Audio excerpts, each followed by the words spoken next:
Assalamualaikum warahmatullahi wabarakatuh. Pada hari ini, saya akan membahas bagaimana software di masa depan mengalami perubahan besar, terutama dengan hadirnya kecerdasan buatan. Software tidak lagi hanya sebagai alat bantu, tetapi menjadi fondasi utama dalam perkembangan teknologi modern. Di sini ada definisi software. Definisi lama, software yaitu terbatas pada layar, HP, atau laptop. Statis, harus diinstal dan diupdate manual. Definisi masa depan ada yaitu omnipresent atau hadir di mana-mana. Yang kedua ada living ecosystem, hidup berdampingan dengan user. Software sebagai lapisan realitas digital. Environment as interface, dinding rumah dan kaca menjadi layar interaktif. Yang kedua, spatial computing, data diproyeksikan langsung ke mata via AR atau VR.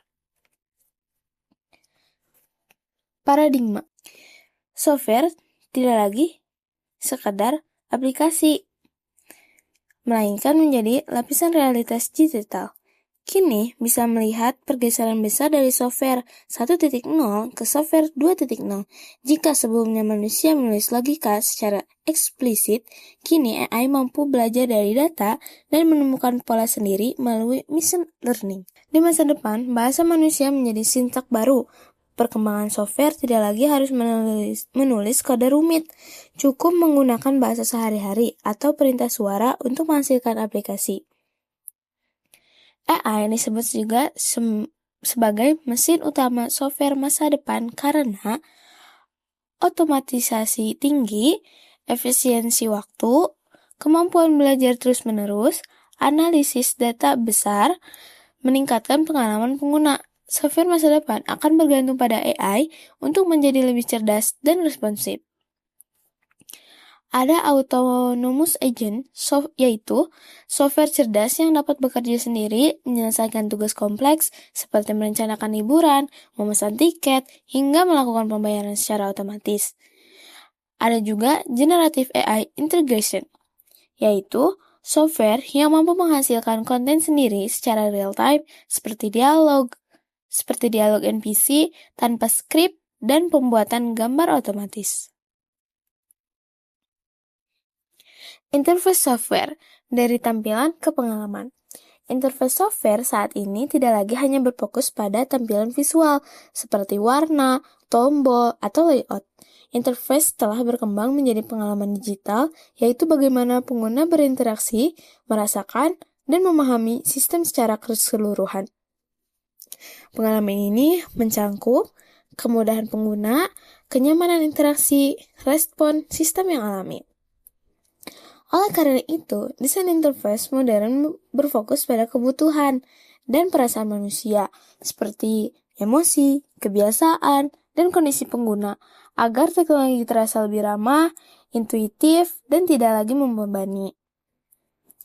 Interface kini berkembang menjadi lebih alami melalui gestur, suara, dan sistem impresif menandakan interaksi manusia software yang semakin manusiawi.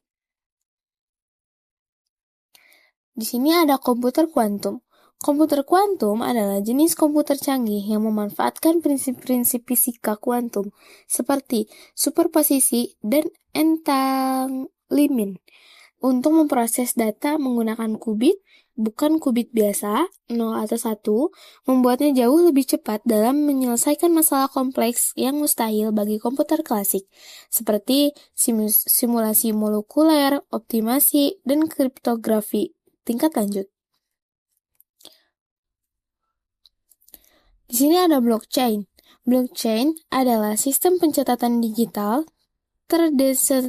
terdesentralisasi yang aman, transparan, dan menjadi kasar keamanan siber generasi terbaru. Resistensi kuantum atau kriptografi pasca kuantum adalah pengembangan algoritma kriptografi yang dirancang untuk tetap aman dan tidak dapat dipecahkan oleh komputer kuantum. Teknologi ini merupakan perlindungan terhadap potensi ancaman di masa depan. di mana komputer kuantum yang canggih diprediksi mampu memecahkan sistem enkripsi tradisional seperti RSA atau SEC yang saat ini digunakan untuk melindungi data. Di sini ada algoritma bias dan etika.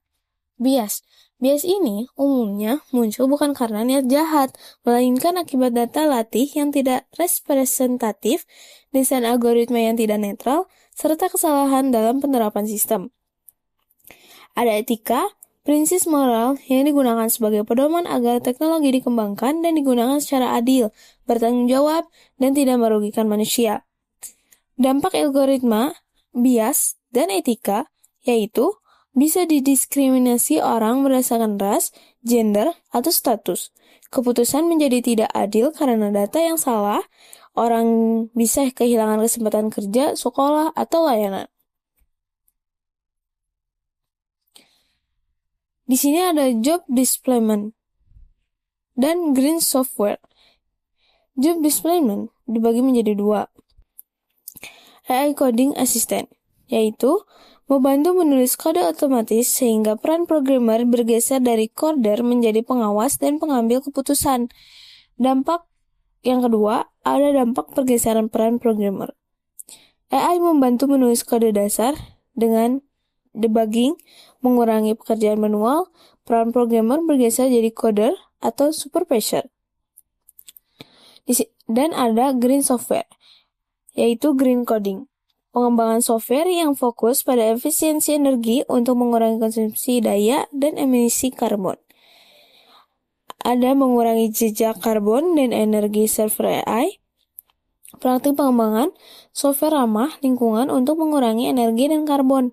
Server AI membutuhkan energi besar. Green coding hemat energi. Kesimpulan, software masa depan bukan lagi sekadar aplikasi, melainkan ekosistem cerdas yang ada di mana-mana, dibangun dengan AI, machine learning, dan no-code tools. Software akan menjadi adaptif, otonom, dan personal, mampu berpikir, bertindak, dan berinteraksi secara alami melalui XR, gestur, bahkan pikiran manusia. Semua ini dimungkinkan oleh infrastruktur baru seperti quantum computing, Web3, dan sistem keamanan berbasis AI yang mengubah cara software dibuat, dijalankan, dan dilindungi.